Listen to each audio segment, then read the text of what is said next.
Well, we did it. We made it to the pin drop. Let's try not to drop into said pins. Hear something? I'm not sure. Sounds like rushing water. Oh, there's the hole. Or one of them. Oh, that's terrifying. Oh, I would never come here. So I'm not cool with heights, just in general, but just seeing that hole, and seeing the fact that it's not a vertical hole, like, that's not shaped like a well. That is seriously like a hole in a balloon, where it shows that this entire area is just a thin layer of rock over a massive hole. And, like, where I'm standing right now, I'm over a hole. There's just like a few feet of rock above me, but, like, the fact that it's a giant bubble of rock, like, that's super unstable. This is a super dangerous place to be as a human being. That's why there's no structures here, because if they built something here, it'd probably collapse. Although there are buildings here, actually, which is weird, although they are destroyed and potentially collapse because the holes are inside the buildings. So, where do you think she'll be? In the ruins just ahead. No one will think to look for Mascherines out here and... Stop. Damn it. Turn around. Well, I'd heard that you'd return to our shores, but you... What are you doing with him? The company I keep is none of your business. It is when he abandoned us. Like you abandoned Invidious. Medea, it's been 5 years. And he's still gone. You disappoint me, Cicero. I'd been waiting here, hoping to be surprised, but yet you simply walk in. How did you know? The ways of the street are my lifeline. You think I would not suspect anything when rumors begin popping up all over the place? You're a fool to think that plan would have worked. I knew someone was baiting me out. I wanted to know who. Now you do. Now I want to know why. I need to get to the Herald. And you think I will take your hand and lead you there? I was hoping we had come to an arrangement, yes. What bridge do you see that I do not, Cicero? What reasons am I blinded to that have made you believe that I have forgiven you for what you did 5 years ago? My brother is gone, and... Because of you! You could have fought for him. For us. Your people. And instead you chose that cape! I did not choose the Masquerada over you! No! Even worse. You didn't choose at all. A spineless, pathetic man is easier to hate than even a traitor! You think I don't know that? Why do you want the Herald? The Dactytes have captured a friend of mine. I need to get him back. And what will you do for us? My friend was on a quest for great power. If you lead us to the Herald... Do not lie to me. I may have burnt my bridges once, but I have not forgotten my roots. If you are searching for the Herald, there are a few things you must know. The ruins! Get down!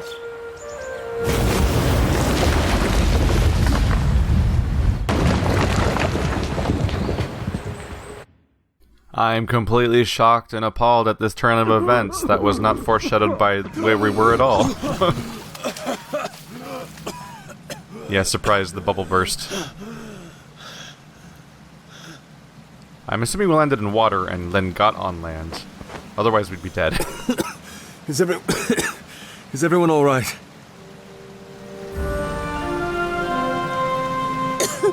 Other than the fact that we nearly died. Nearly. Be grateful. I don't believe it. The Dactyte's here before us again. Where are we? The pin drop. Those holes in the ground. This must be what's beneath. There's so much life here. There's water from the river and sunlight from above. It's beautiful. Yeah, it's gotta be a giant subterranean ecosystem that's probably thriving because humans can't reach it safely. Oh, day 3 has begun, huh? There. I already read the last one, right? Yeah, the Everstone quit message. 5th of Sendera, 407 IL. The Dactytes seem to be ahead of us at every step. It frustrates me to no end, for they have proven time and time again to be of the greatest inconvenience. Just when we'd convinced Lysandra to assist in the investigation, they swoop in and blast the ground beneath our feet. Now they've landed us in a subterranean world out of which we're going to waste time navigating.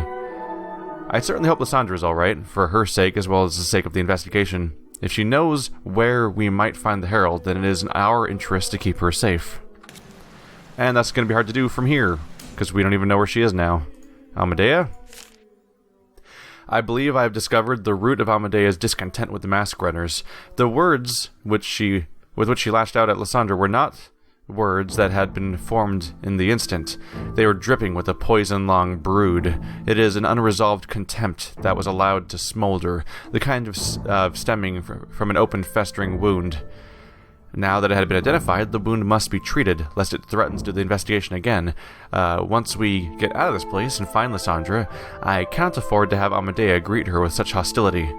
The first step to dealing with this is finding out who this Invidious was. I was actually, in the first cutscene I was a little disappointed because Kaladin said nothing, and of course Kaladin's the optional character I chose to bring with us, and I was a little worried that optional characters weren't going to speak, but hey, he at least remarked on the fact that we're now in a crazy underground area. I imagine that whenever plot stuff happens, the mandatory character will be talking, and whenever we get to new locations or there's observations to be made, that's when our side characters will have a little bit of optional dialogue. Lysandra Rourke. Of course she still bears the bitterness. I was a fool to think that we might be able to meet her without bringing up the past. How can such a contentious history ever truly be buried? But still, my heart heaves with guilt when I think about Lysandra. She had once been the lover of my brother, his right-hand leader. Now, like the Malacarte, she is but a fragment of who she'd once been when Cyrus was still alive. In some ways, her plight might be considered more tragic than my brother's. He did not live to see the fall of the movement that he'd dedicated his life to building. He brought his people to a high pinnacle, as he could, and his story ended there. But Lysandra, she's had to witness them lose everything, all while battling the grief of losing a love so impossible to find, and yet I have come back simply to use her. I cannot think of any other in this world that has more right to hold contempt for me than her. Still, against all odds, the hope of her people, the hope that my brother instilled in her, and so many others, still lives, however weakly, in her. She has not given up completely, and she is still willing to trust me if that brings promise to the Malacarte. I am unsure how to feel about that. On the one hand, I am certainly glad that she is cooperative and hope that she still will be once we get out of this damn place, but on the other hand, the fact that she still believes in the dream that my brother weaved for her still instills a sorrowful disquietude in my heart that stems from reasons I cannot fully comprehend. Certainly, it reminds me of my brother's mirth and vigor, which I so often miss, but I suspect that is not everything. The more I contemplate the situation, the more I begin to feel that it might be perhaps that she is evidence that Cyrus might have been right. It is true that rarely in any war is there a right side. Each has their own motivations and reasons, selfish ones more often than not, for acting, but I'm beginning to think that my brother might have been onto something when he fought for the Contadani, when he proclaimed such a dream. There is a persistence to that belief, a strength that gives those who harbor it, that makes it difficult to dismiss. Consequently, my brother had been right. A simple but no more palatable fact follows, that I was wrong. Dun dun dun, because of course he left everybody. He sees himself as a coward, and maybe we'll get more texture to that particular... oh! And as expected, there are now golems everywhere. I mean, Fae. These will have to make up a bulk of the combat to some extent in this game, I think, just because otherwise the large parts of the game would just be dealing... Like, the mass slaughter of humans would be a little hard to reconcile sometimes with the protagonists, because it's not always fitting. But you throw a few Fae around, though, suddenly we're talking. Alright, this one's almost down. Let's buff myself up. Make sure Shorella's ward's up. There we go. Just some basic resource management. Togan were fierce. We should move. We need to find a way out of this place. What is this place exactly? It barely feels like we're in the city at all. We're beneath it. That river over there, I suspect the Kalara drains out through this. The hundreds of years that it's been coursing through here must have been enough to carve out this cavern beneath the surface. And drain out into where? The echoing plains, just beyond. It probably joins the Venedivita some ways down. That would make sense. We are at the edge of the city after all. Come on. Our legs are going to get us out of this, not our mouths. Yeah, if there's a largely unknown subterranean water area, the water's got to be draining out of the city, or we'd suddenly be concerned where the hell all this water's coming from. The Feravaro. The Feravaro are a fae of bark and leaf, and are rarely found in the city. Most Feravaro have been encountered have been found in the Estra Fantismia, the large forest north of Ombre. When Feravaro started settling in the city, that is a question I do not believe I have any answer to. Probably when a subterranean forest started forming in this giant aqueous rock bubble that humans can't access, and therefore any fae that are here aren't going to be a problem for us. The Venedivita refers collectively to the four sources of Ombre's fresh water: Prima Sorgente, Fium Grande, the Cholera, and the Cascata. The first two supply water mainly to the Randagia, Ombre's settlements in the echoing plains that surround the city, while the last two quench the thirst of those within the city itself. That's probably one of the most optional pieces of information in the game, unless there's going to be an ongoing subplot about poisoning water or something. Lost legacies. There. That spire cuts through the earth. Might be our exit. What do you think? So, Amadea. Invidious? What did you say about our mouths getting us out of this? Amadea, this is ridiculous. I'm sorry if I'm concerned about getting us out. Who is invidious? I told you. If you don't want to talk about it because it makes you upset, then fine. But once it affects the investigation... It's not. She opened up to you and you shut her out! We could have used that! Who is invidious? He brought me into the Mascherines. Taught me everything I know. During your brother's assault on the White Spire, a bunch of us went. I was supposed to go with Invidious. Support him. But when things got rough, Lysandra pulled me out. She let Invidious die. When I found out, I left the Mascherines. End of story. Are we done? For now. Then let's move. Ruins the Pin Drop. The journey beneath the Pin Drop was indeed a treacherous one. It was simply by sheer fortune that we survived, and even greater fortune that the Fae of Leaf and Vine did not assault us while we recovered from our brush with death. Venturing further into the cavern beneath the surface, however, brought us face to face with yet another of the Domesticate's many marvels, a huge spire that stretched from the base of the cavern all the way to its ceiling, protruding out beyond it even, or so I suspect. What more secrets lay in store for us, I can only begin to guess, but my first priority here is finding a way back to the surface. Yeah, I figured the moment we got here that we're going to fall through that crust because it seems kind of inevitable, and that's how you do a mystery storyline or an investigation storyline, is you generally have to keep creating obstacles to keep the protagonists away from the answers that they're seeking. And one way to do that certainly is to make them fall off a cliff for a while. That's a very mechanical way of getting them away from their solution. So there's actually a lot of enemies around here. Spear point.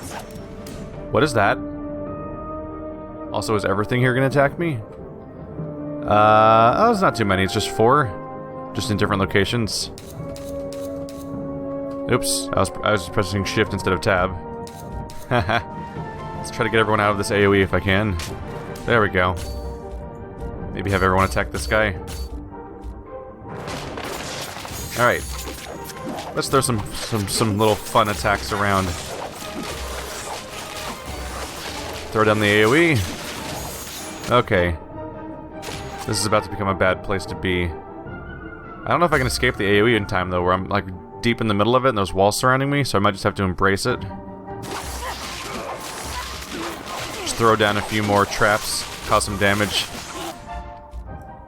If I use my defensive skills enough, we can make this work. With enough defenses triggered, we'll just be able to persist, I think. They don't seem particularly tough so far. There we go. Yeah, we're doing fine. I'm actually not having to pause very much right now. And just kind of triggering attacks as they become available. There we go. Masquerada Malacarte. And what's this? New ink obtained. That's cool. That's specifically good news. Alright, Masquerada Malacarte. The Malacarte had once consisted of a great number of disparate factions who, though incredibly different from each other, were united by a common thread: oppression. My brother capitalized on the shared resentment that the various Masquerada factions harbored and joined them together under the flag of the Malacarte, uniting them to stand against the oppressive registry. After Cyrus's death, however, the Malacarte fractured into their component factions, no longer held together by his passion and vision. I didn't know that.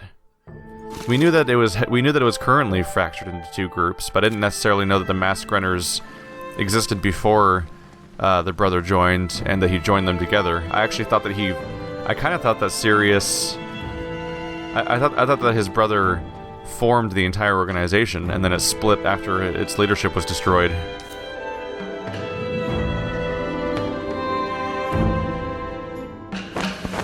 This looks... ceremonial. Religious, even. Amade and Invidious 8. We're catching up on hers really quick, aren't we? So the tale of her past has been told. Invidious was left behind so that Lysandra could secure the cache of Mascherines. He was sacrificed for the good of the Masqueraders. It's no wonder she's finding it difficult to handle this. What are we to do when we are robbed of something so precious to us, against our will, despite knowing that it was for the good of our people? To be angry would be to be selfish. We aren't daft enough to think that any other outcome would have been better for our people, but yet to be accepting would be to have advocated that course of action, to say that you'd embrace the choice. They'd believe that it was the right course, which would mean that you believed that they had to die. You might as well have killed them yourself. Now, any skilled orator would be able to tell you that the chain of assumptions is fallacious, and that we'd be fools to make these connections, but when it comes to matters of the heart, aren't we all but fools? Understanding the source of her grief has made me realize more and more that we share very similar burdens. Hers might not have involved the entire city, but that does not invalidate them in the least. I am unsure where this is going to lead us to next, but for the time being, it is enough that she has opened up, as Calden has made me realize. That's the most important step. So now we know why she's mad at the very least, and why she doesn't want to talk about the Masqueraders is because, despite it being a chapter of her life, it's something that she separated from painfully by losing somebody. Hello? New engraving and a new ink. Can I go down here at all? Oh, weird. I can go weirdly far down there without it stopping me. But that's not the goal. Nope, can't walk over this lip. Oh, that's rather elaborate. Who's that? In the middle? I'm not sure. There's a mark on his head, but I can't quite make out what it is. They seem to be fawning over him. They certainly look like they're cleaning him, yes. A king of sorts, perhaps? There seem to be guards at the edge of the mural. Too early to say. We should keep moving.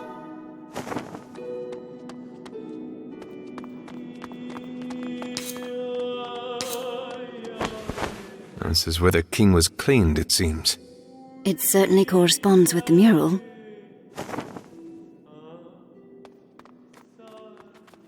And now we continue exactly in the direction that was the only way to go anyway. Any attacks? Not yet. Up there.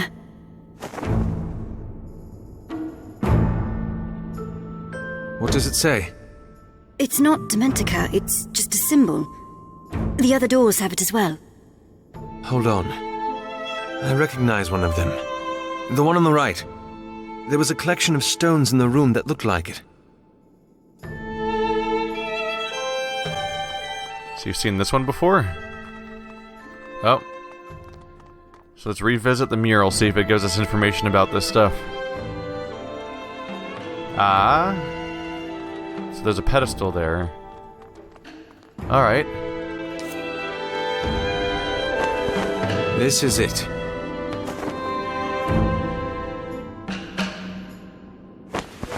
You think it might be a key of some sort? Only one way to find out. We've got this! There we go. It's a nice little touch, just to, you know, further acknowledge that the existing characters exist. Let's see. Let's have everyone hold their position for the moment. Enemies are going to come to us, but charging face forward into them is going to lead us into those AoE attacks. There we go. Let's have you change targets, because you're not going to get around all that right now. There we go. It's good to have the optional character speak up from time to time, just because it doesn't feel like they're being ignored. Alright, well that's not good. Let's see if I can path out of some of this mess before it gets bad for me. There we go. Let's innervate myself. Throw down a few surprises to make sure we're healthy. Yeah, I don't think we're gonna have much trouble during this fight. It's gonna take some sort of boss to show up before these new fays start giving us problems. It's really the humans that are more conniving and resourceful. The monsters are kind of dumb, as you'd expect them to be. Let's get out of that AoE. There we go. He's slowly channeling an attack that no one's going to be standing in. Not getting much done, is he? Oh, here it goes.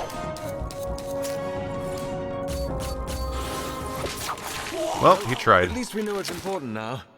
We know it's important because we got attacked by nature.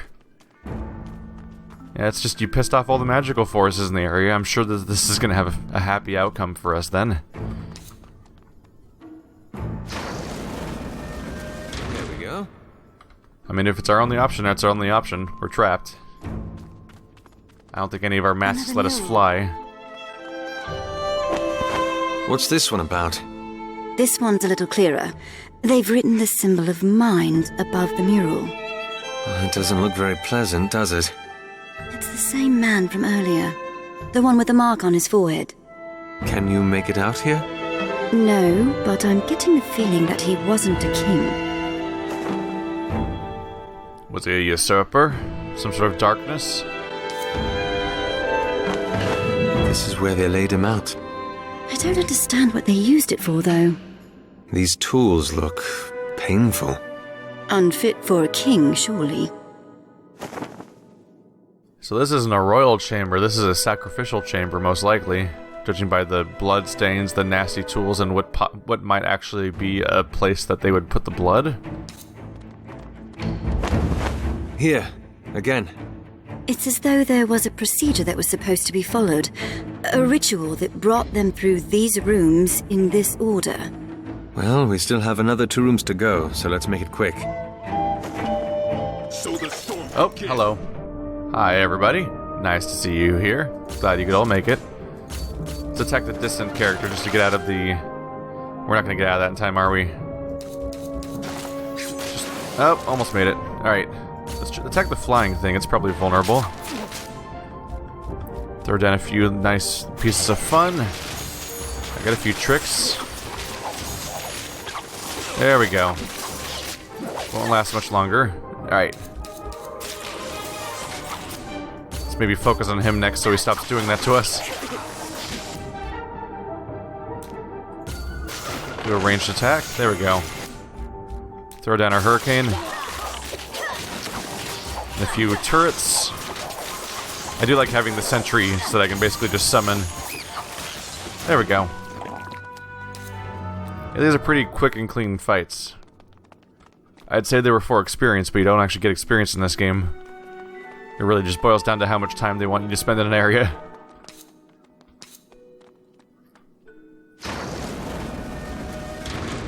Still good to do any fights that I can along the way, because oftentimes behind them there might be a new Masquerine or an ink or something hidden away.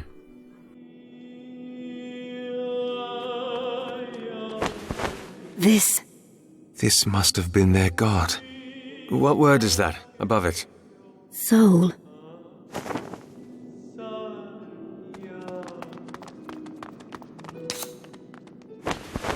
The word on his head is a lot clearer now. Amadea? It means criminal. This was his punishment? I don't know. Well, we should look around. There's still one last door. That's interesting. So there's a concept that they might have been executing their prisoners to the gods, or if because of this, I don't know. It can almost be an element of being a heretic. Is there a puzzle here? His whisper could open the skies. His breath could level mountains. His heartbeat could give life to lands. His gaze could rain destruction. Faith in him must we place, for he sees all, knows all. His word is law. Our lives are his. Time is his plaything. The lands are his clay. So definitely a god creature of some kind. Some variation of someone who can make and create and destroy on a whim. Someone that's all powerful. And here's the last one. Are you ready?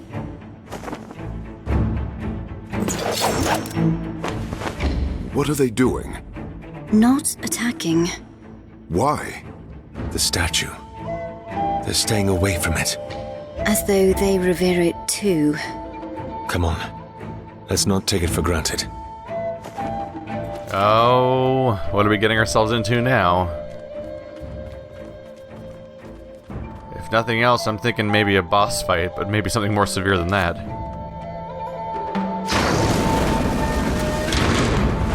What do you think this whole ritual was about?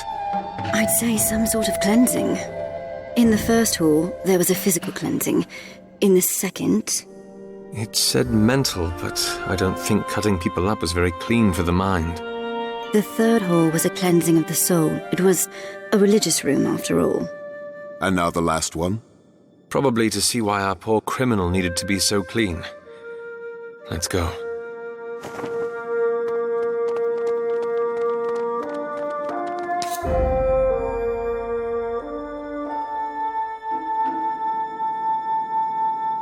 This mist again. Be on your guard. Is that just a giant root? Yeah, oh yeah. Oh no. Hold your ground! It's tree nuts! Sorry. But some of you will remember this very similar a tree boss in the corner of a big rectangular room with tile floor from Dark Souls 3. It's probably a reoccurring motif. A lot of fantasy things are reused. So we have a lot of targets we can attack. Maybe I'll try splitting us up? Let's try attacking different pieces of him in case he does AoE attacks, and maybe it would pay to know that he's doing that. Let's see. We'll see how this goes. Yeah. Let's throw some things down.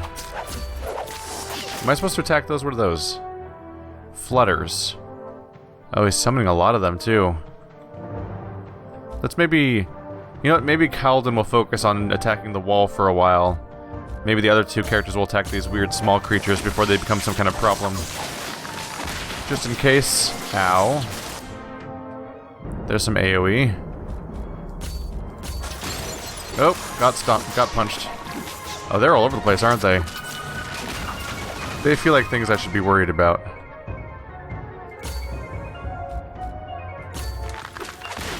Ow, also. It seems like different parts of him may have different amounts of durability, too. There are little tiny things everywhere. Okay. Might as well summon more turrets. They'll attack something, after all. Ow.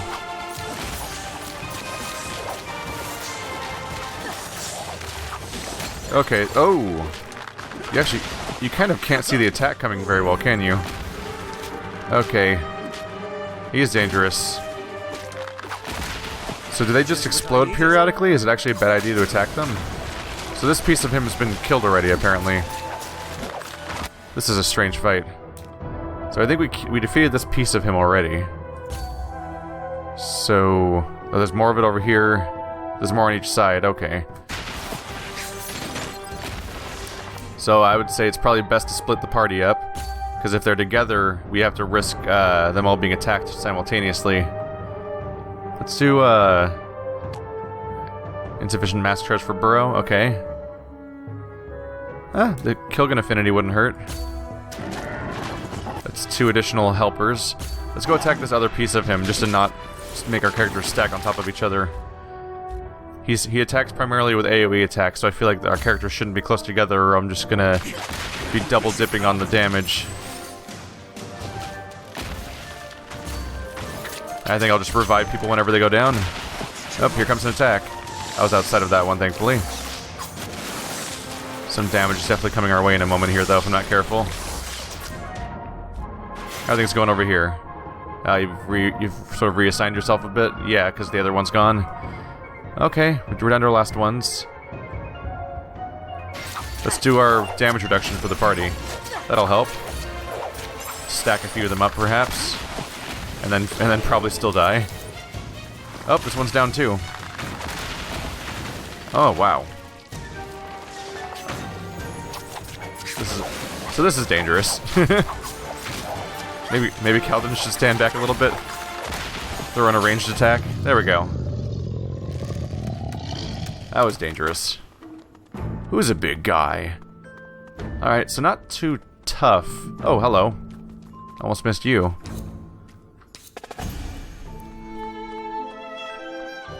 We still have all these styrofoam rocks everywhere that seem to weigh nothing. Just sort of bouncing about. Alright. Let's review our skill points. That's 2 more points we can spend on our characters. Let's see. Spawning 1 more Twister. He still has 1 more slot, doesn't he? No, he doesn't. I've used up what I have. Ooh, Tremor no longer needs to be channeled would be a decent thing. When he uses channel, he has to just stand there and keep doing it. So if I could just trigger it and make it happen, and that's it, that'd actually be pretty effective, I think. Calden has a few points to spend. Increase mask charge regeneration or attack speed. Let's see, 2% per second is pretty good. That's not bad. That ensures that he always has the ability to cast what he needs to, and that increases the survivability of the party as opposed to his personal damage. I think I'll prioritize that for him. Damage reduction by 10%. I'll go for that also. Alright, Tiziana. Oh, she actually has a lot of points because she hasn't been in the party lately. Focus regeneration and increase maximum focus. It's a lot of focus, isn't it? 50. 5 per second is 5% per second is also a lot of focus. I mean, maximum focus only helps you for short fights, but regeneration helps you for long fights, and longer fights are more likely to be the dangerous ones, so I'm going to go for regeneration, maxing out her passive tree. We can increase the range of her bolts or make them have knockback. They're not super long range right now, so more range wouldn't hurt. So I think I'm going to go for the bolt range. Increases casting arc by 33%, bolt damage by 8, and maximum number of bolts by 2. Yes. Now she has a giant fan of knives type attack. Cool. Here's our stealth character. No, I'm sorry, this is Amadea. So I can make her get less threat just in general, or increase mask charge regeneration by 3% per second. She does. We have characters that clearly specialize in threat, and she clearly doesn't, so I think reducing threat wouldn't hurt. Although having her be able to cast more frequently is also pretty tempting. I'm going to go for the reduced threat. You can increase the range of Pierce. Some variations on her underground ability. Diverge. That's the skill with that's the interruption attack. So increases damage by 2.5 per meter between them and the target. For the target, the greater the damage, so you can keep increasing the damage. Or symbiosis here. Innervate can also be cast on allies. I'm going to go for the damage on the Diverge. Increases damage by 1% per 1% of Amadea's remaining focus. The more focus she has left, the greater the damage. So if she has full focus, it does bonus damage. That actually could be devastating in the right context. Vasco, 7 points. We haven't even started your passive tree yet. 3% focus recovery per second, and they get mass charge for moving. Sure. Reduced skill cooldowns or reduced threat. Reduced threat is good for him. If he's running around to restore, generally we're kind of in a mess with that particular character's being actively attacked.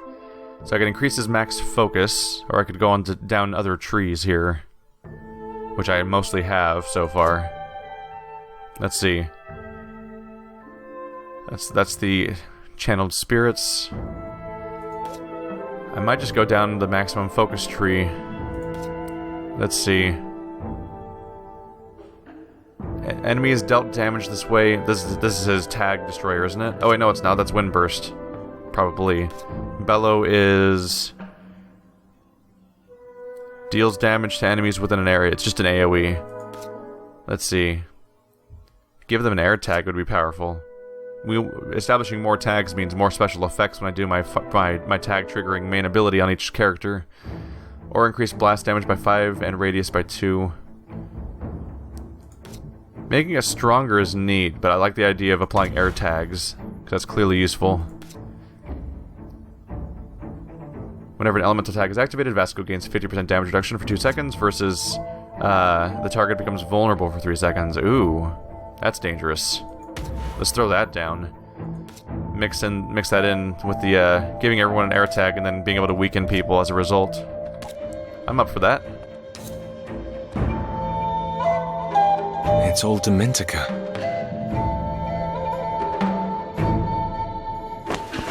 It's a recitation. You who sinned, you have been cleansed. You will serve, a vessel to atone for your transgressions. You will heal the flesh you harmed and shield the face you scorned. For all eternity you will be. Your soul will be bared for all to see, and your strength given to those you weakened. Through the Father's heart you will be redeemed from... From what? Ophira Amesta Aves Atu. From man to mask you will be. Are you saying... The Mascherines had once been Dementicate. They're criminals. There is no other interpretation. These were their gallows. Tides. And the artifacts. They facilitated this? Converted the Dementicate into Mascherines? I think they did. Ages. This changes everything. You bet it does. Our Mascherines. They'd been alive once, Cicero. They'd have stories to tell, worlds to paint for us. If only we could somehow get to them. What? I'm just trying to understand. I think I explained it quite well. Not it. You. Why you try so hard to hide this side of you. Under all your acidic words, there is a heart that beats. I just don't know why you suffocate it. Cicero, don't. But Amadea... Now that is rough. And kind of expected. It makes sense that whatever is involved in making Mascherines was going to be something really costly and really severe, and it'd make you question whether it's worth making them in the first place. And yeah, finding out they're made of human is kind of on the top of that list. Kind of the go-to for that trope, honestly. Dementicate, Breag. So the Dementicate had a god. That should hardly come across as surprising. Most other civilizations do as well. It seems like Breag, as Razatov has written, gave a part of himself to the Dementicate so that their civilization could prosper. Well, it certainly worked. I can only wonder at what cost. So does that mean that we probably assume that this story is going to lead towards like the Herald capturing and enslaving people and turning them into Mascherines to further their goals as a power source, but that makes them the monsters ultimately at that point.